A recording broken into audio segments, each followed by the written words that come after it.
وإذا سمعوا ما أنزل إلى الرسول ترى أعينهم تفيض من الدمع مما عرفوا من الحق يقولون ربنا آمنا فاكتبنا مع الشاهدين وما لنا لا نؤمن بالله وما جاءنا من الحق ونطمع أن يدخلنا ربنا مع القوم الصالحين فأثابهم الله بما قالوا جنات تجري من تحتها الأنهار خالدين فيها وذلك جزاء المحسنين والذين كفروا وكذبوا بآياتنا أولئك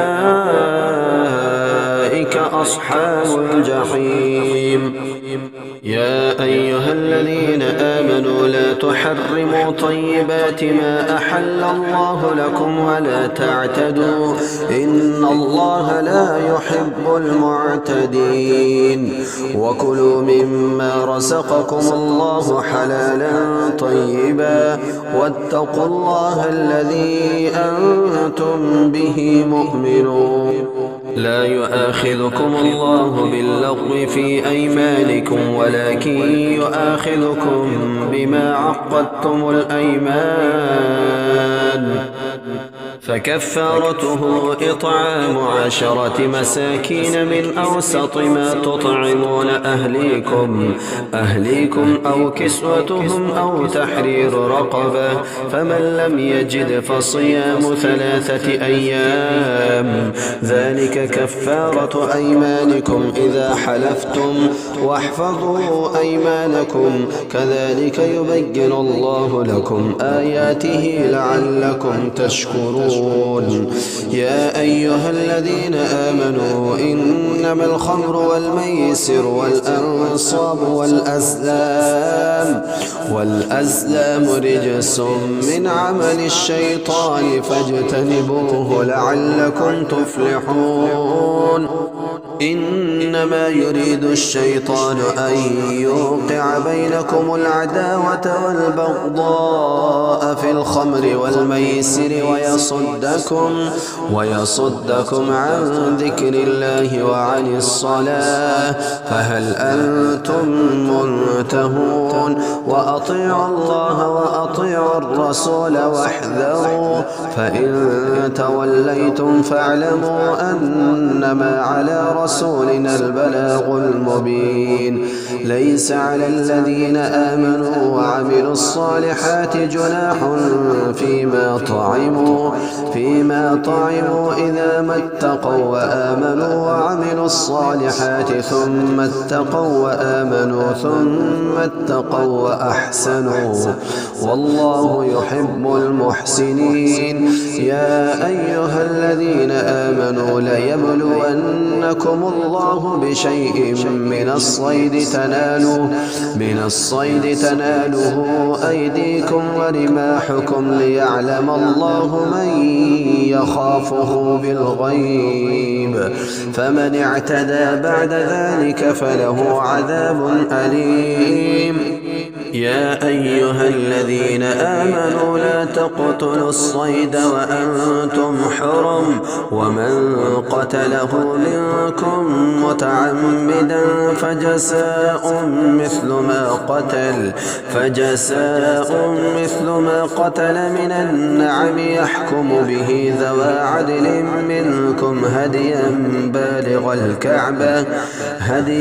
بالغ الكعبة أو كفارة طعام مساكين أو عدل ذلك صياما ليذوق وبال أمره عفى الله عما سلف ومن عاد فينتقم الله منه والله عزيز ذو انتقام أحل لكم صيد البحر وطعامه متاعا لكم وللسيارة وحرم عليكم صيد البر ما دمتم حرما واتقوا الله الذي إليه تحشرون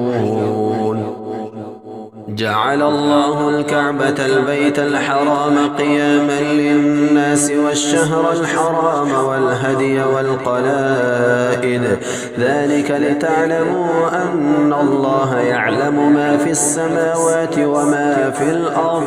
وما في الأرض وأن الله بكل شيء عليم.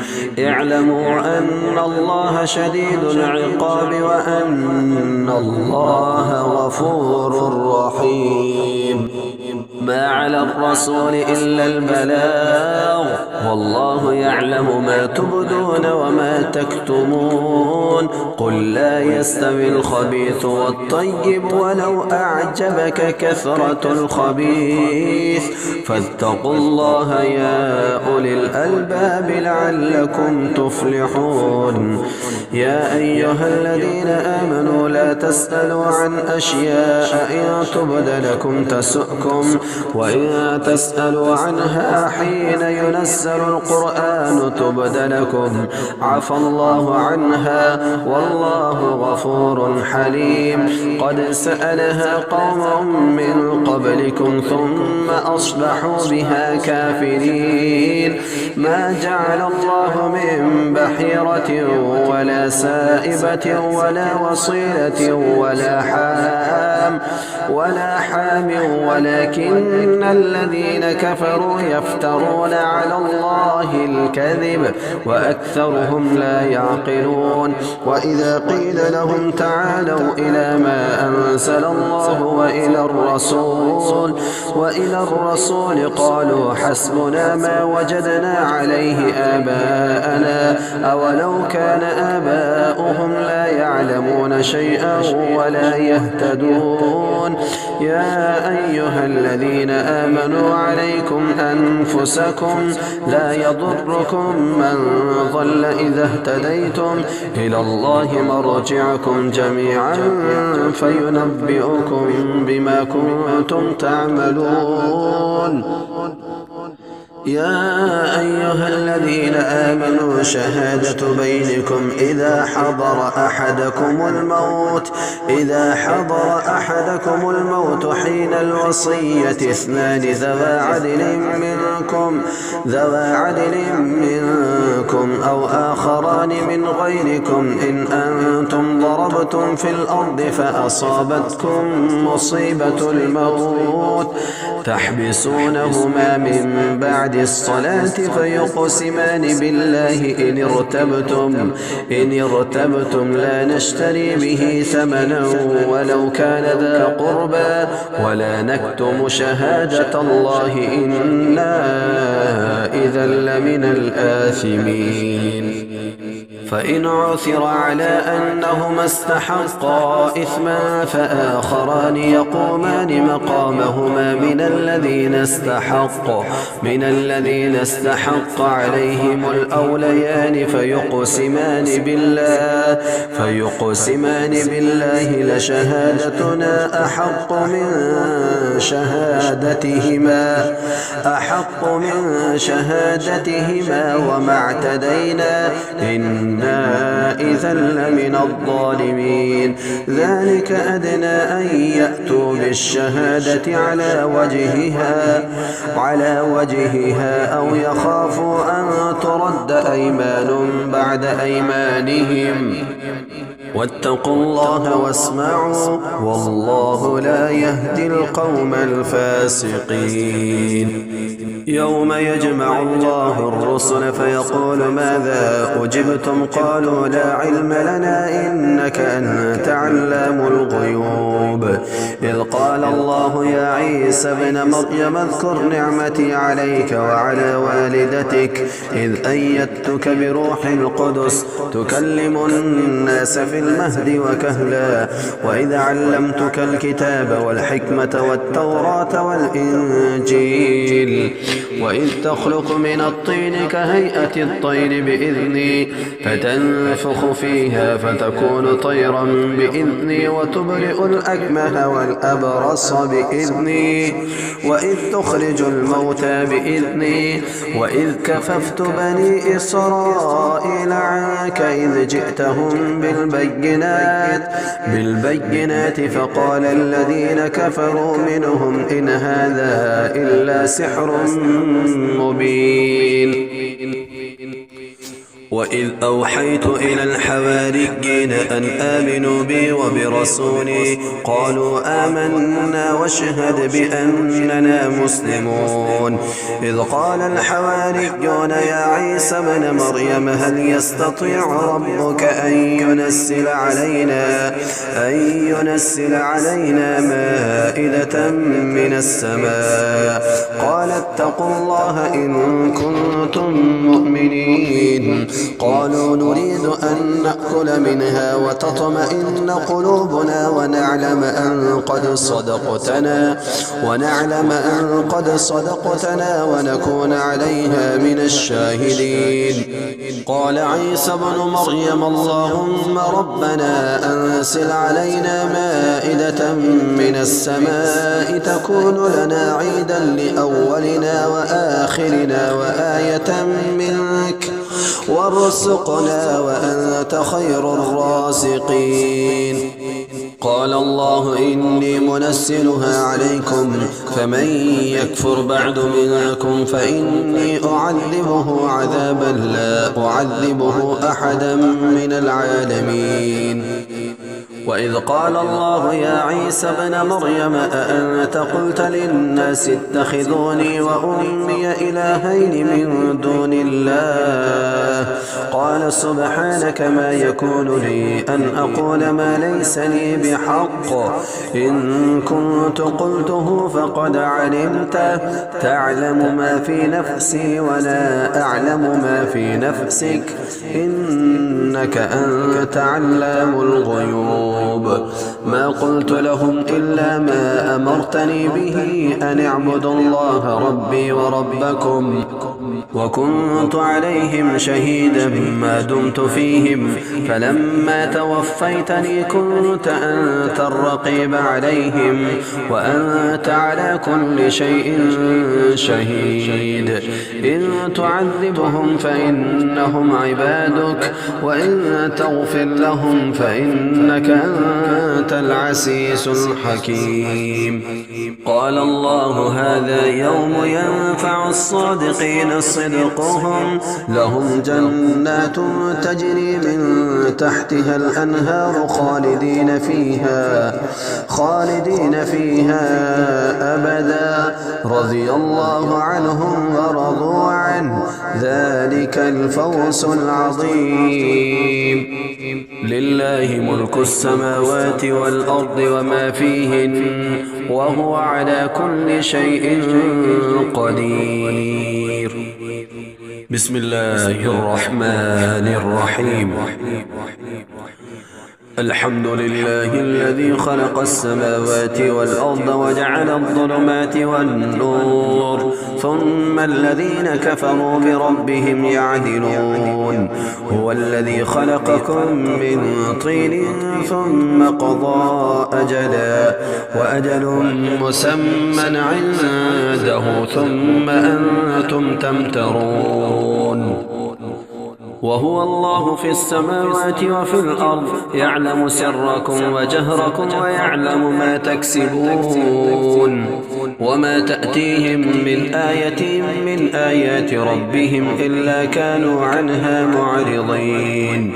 فقد كذبوا بالحق لما جاءهم فسوف يأتيهم أنباء ما كانوا به يستهزئون. ألم يروا كم أهلكنا من قبلهم من قرن مكناهم في الأرض ما لم نمكن لكم وأرسلنا السماء عليهم مدرارا وجعلنا الأنهار تجري من تحتهم فأهلكناهم بذنوبهم وأنشأنا من بعدهم قرنا آخرين. ولو نزلنا عليك كتابا في قرطاس فلم فلمسوه بأيديهم لقال الذين كفروا إن هذا إلا سحر مبين. وقالوا لولا أنزل عليه ملك ولو أنزلنا ملكا لقضي الأمر ثم لا ينظرون ولو جعلناه ملكا لجعلناه رجلا وللبسنا عليهم ما يلبسون. ولقد استهزئ برسل من قبلك فحاق بالذين سخروا منهم ما كانوا به يستهزئون. قل سيروا في الأرض ثم انظروا كيف كان عاقبة المكذبين. قل لمن ما في السماوات والأرض قل لله كتب على نفسه الرحمة ليجمعنكم إلى يوم القيامة لا ريب فيه الذين خسروا أنفسهم فهم لا يؤمنون. وله ما سكن في الليل والنهار وهو السميع العليم. قل أغير الله أتخذ وليا فاطر السماوات والأرض وهو يطعم ولا يطعم. قل إني أمرت أن أكون أول من أسلم ولا تكونن من المشركين. قل إني أخاف إن عصيت ربي عذاب يوم عظيم. من يصرف عنه يومئذ فقد رحمه وذلك الفوز المبين. وإن يمسسك الله بضر فلا كاشف له إلا هو وإن يمسسك بخير فهو على كل شيء قدير. وهو القاهر فوق عباده وهو الحكيم الخبير. قل أي شيء أكبر شهادة قل الله شهيد بيني وبينكم وأوحي إلي هذا القرآن لأنذركم به ومن بلغ أئنكم لتشهدون أن مع الله آلهة أخرى قل لا أشهد. قل إنما هو إله واحد وإنني بريء مما تشركون. الذين آتيناهم الكتاب يعرفونه كما يعرفون أبناءهم الذين خسروا أنفسهم فهم لا يؤمنون. ومن أظلم ممن افترى على الله كذبا أو كذب بآياته إنه لا يفلح الظالمون. ويوم نحشرهم جميعا ثم نقول للذين أشركوا أين شركاؤكم الذين كنتم تزعمون ثم لم تكن فتنتهم إلا أن قالوا والله ربنا ما كنا مشركين. انظر كيف كذبوا على أنفسهم وضل عنهم ما كانوا يفترون. ومنهم من يستمع إليك وجعلنا على قلوبهم أكنة أن يفقهوه وفي آذانهم وقرا وإن يروا كل آية لا يؤمنوا بها حتى إذا جاءوك يجادلونك يقول الذين كفروا إن هذا إلا أساطير الأولين. حتى إذا جاءوك يجادلونك يقول الذين كفروا إن هذا إلا أساطير الأولين وهم ينهون عنه وينأون عنه وإن يهلكون إلا أنفسهم وما يشعرون. ولو ترى إذ وقفوا على النار فقالوا يا ليتنا نرد ولا نكذب بآيات ربنا ونكون من المؤمنين. بل بدا لهم ما كانوا يخفون من قبل ولو ردوا لعادوا لما نهوا عنه وإنهم لكاذبون. وقالوا إن هي إلا حياتنا الدنيا وما نحن نحن بمبعوثين ولو ترى إذ وقفوا على ربهم قال أليس هذا بالحق قالوا بلى وربنا قال فذوقوا العذاب بما كنتم تكفرون قد خسر الذين كذبوا بلقاء الله حتى إذا جاءتهم الساعة بغتة قالوا يا حسرتنا على ما فرطنا فيها وهم يحملون أوزارهم على ظهورهم ألا ساء ما يزرون وما الحياة الدنيا إلا لعب وله وللدار الآخرة خير للذين يتقون أفلا تعقلون قد نعلم إنه ليحزنك الذي يقولون فإنهم لا يكذبونك ولكن الظالمين بآيات الله يجحدون ولقد كذبت رسل من قبلك فصبروا على ما كذبوا وأوذوا حتى أتاهم نصرنا ولا مبدل لكلمات الله ولقد جاءك من نبأ المرسلين وإن كان كبر عليك إعراضهم فإن استطعت أن تبتغي نفقا في الأرض أو سلما في السماء فتأتيهم بآية ولو شاء الله لجمعهم على الهدى فلا تكونن من الجاهلين إنما يستجيب الذين يسمعون والموتى يبعثهم الله ثم إليه يرجعون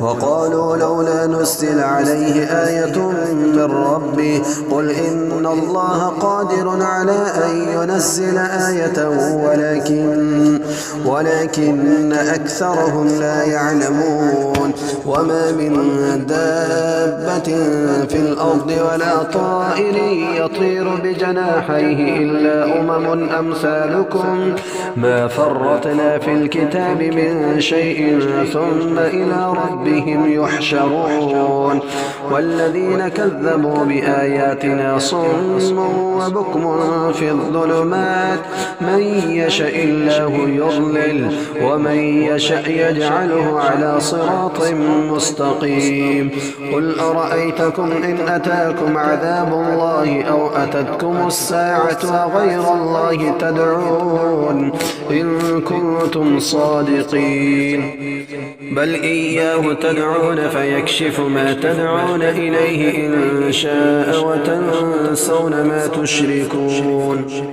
ولقد أرسلنا إلى أمم من قبلك فأخذناهم بالبأساء والضراء لعلهم يتضرعون فلولا إذ جاءهم بأسنا تضرعوا ولكن قست قلوبهم وزين لهم الشيطان ما كانوا يعملون فلما نسوا ما ذكروا به فتحنا عليهم أبواب كل شيء حتى إذا فرحوا بما أوتوا أخذناهم بغتة فإذا هم مبلسون فقطع دابر القوم الذين ظلموا والحمد لله رب العالمين قل أرأيتم إن أخذ الله سمعكم وأبصاركم وختم على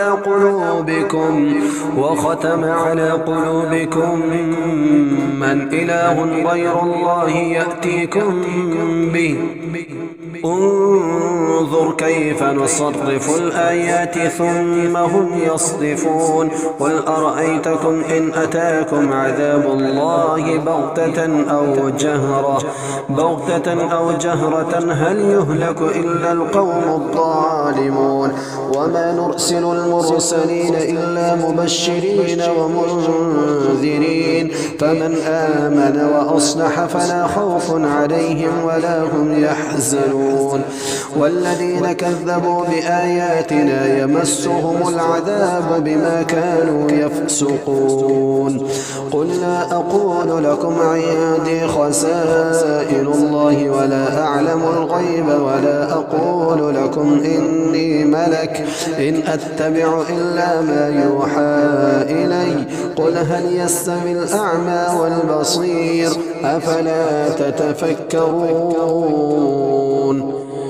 وأنذر به الذين يخافون أن يحشروا إلى ربهم ليس لهم من دونه ولي ولا شفيع لعلهم يتقون ولا تطرد الذين يدعون ربهم بالغداة والعشي يريدون وجهه ما عليك من حسابهم من شيء وما من حسابك عليهم من شيء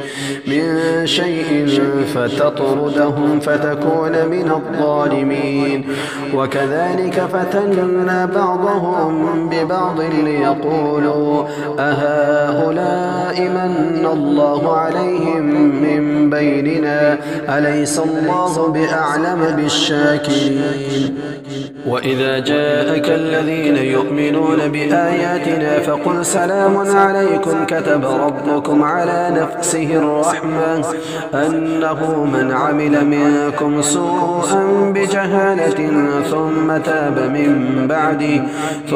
تاب من بعده وأصلح فأنه غفور رحيم وكذلك نفصل الآيات ولتستبين سبيل المجرمين قل إني نهيت أن أعبد الذين تدعون من دون الله قل لا أتبع أهواءكم قد ضللت إذا وما أنا من المهتدين قل إني على بينة من ربي وكذبتم به ما عندي ما تستعجلون به إن الحكم إلا لله يقص الحق وهو خير الفاصلين قل لو أن عندي ما تستعجلون به لقضي الأمر بيني وبينكم والله أعلم بالظالمين وعنده مفاتح الغيب لا يعلمها إلا هو ويعلم ما في البر والبحر وما تسقط من ورقة إلا يعلمها ولا حبة في ظلمات الأرض ولا رطب ولا يابس إلا في كتاب مبين وهو الذي يتوفاكم بالليل ويعلم ما جرحتم بالنهار ثم يبعثكم فيه ليقضى أجل مسمى ثم إليه مرجعكم ثم ينبئكم بما كنتم تعملون وهو القاهر فوق عباده ويرسل عليكم حفظا حتى إذا جاء أحدكم الموت توفته رسلنا وهم لا يفرطون ثم ردوا إلى الله مولاهم الحق ألا له الحكم وهو أسرع الحاسبين قل من ينجيكم من ظلمات البر والبحر تدعونه تضرعا وخفية لئن أنجانا من هذه لنكونن من الشاكرين قل الله ينجيكم منها ومن كل كرب ثم أنتم تشركون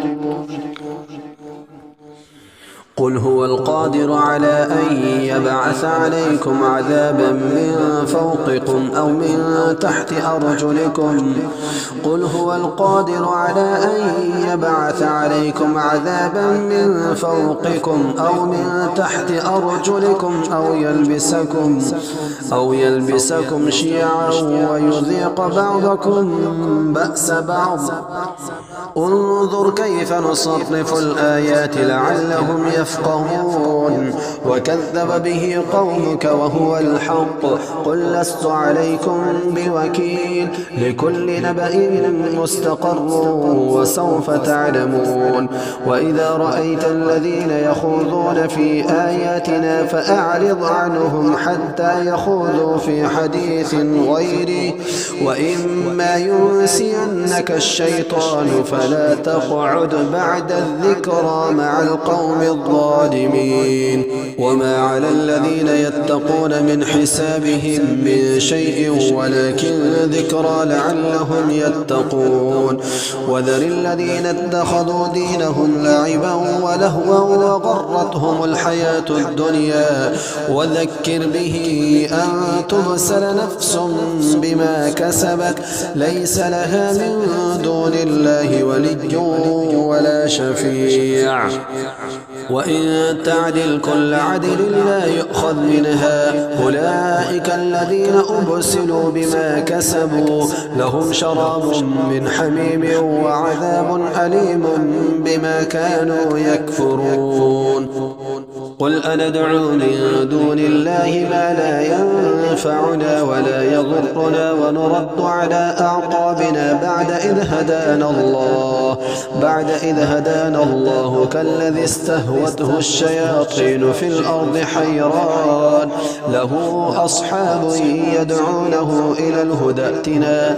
قل إن هدى الله هو الهدى وأمرنا لنسلم لرب العالمين وأن أقيموا الصلاة واتقوه وهو الذي إليه تحشرون.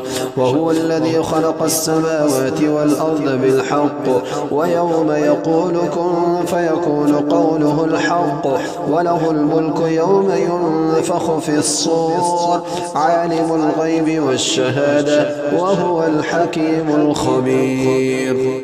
وإذ قال إبراهيم لأبيه آزر أتتخذ أصناما آلهة إني أراك وقومك في ضلال مبين. وكذلك نري إبراهيم ملكوت السماوات والأرض وليكون من الموقنين. فلما جن عليه الليل رأى كوكبا قال هذا ربي فلما أفل قال لا أحب الآفلين. فلما رأى القمر بازغا قال هذا ربي فلما أفل قال لئن لم يهدني ربي لأكونن من القوم الضالين. فلما رأى الشمس بازغة قال هذا ربي هذا أكبر. فلما أفلت قال يا قوم إني بريء مما تشركون إني وجهت وجهي للذي فطر السماوات والأرض حنيفا وما أنا من المشركين. وحاجه قومه قال أتحاجوني في الله وقد هدان ولا أخاف ما تشركون به إلا أن يشاء ربي شيئا وسع ربي كل شيء علما أفلا تتذكرون. وكيف أخاف ما أشركتم ولا تخافون أنكم أشركتم بالله ما لم ينزل به عليكم سلطانا فأي الفريقين أحق بالأمن إن كنتم تعلمون. الذين آمنوا ولم يلبسوا إيمانهم بظلم أولئك لهم الأمن وهم مهتدون. وتلك حجتنا آتيناها إبراهيم على قومه نرفع درجات من نشاء إن ربك حكيم عليم. ووهبنا له إسحاق ويعقوب كلا هدينا ونوحا هدينا من قبل ومن ذريته داود وسليمان وأيوب ويوسف وموسى وهارون وكذلك نجزي المحسنين. وزكريا ويحيى وعيسى وإلياس كل من الصالحين وإسماعيل واليسع ويونس ولوطا وكلا فضلنا على العالمين. ومن آبائهم وذرياتهم وإخوانهم واجتبيناهم وهديناهم إلى صراط مستقيم ذلك هدى الله يهدي به من يشاء من عباده ولو أشركوا لحبط عنهم ما كانوا يعملون أولئك الذين آتيناهم الكتاب والحكم والنبوة فإن يكفر بها هؤلاء فقد وكلنا بها قوما ليسوا بها بكافرين أولئك الذين هدى الله فبهداه مقتدي قل لا أسألكم عليه أجرا إن هو إلا ذكرى للعالمين وما قدر الله حق قدره إذ قالوا ما أنزل الله على بشر من شيء قل من أنزل الكتاب الذي جاء به موسى نورا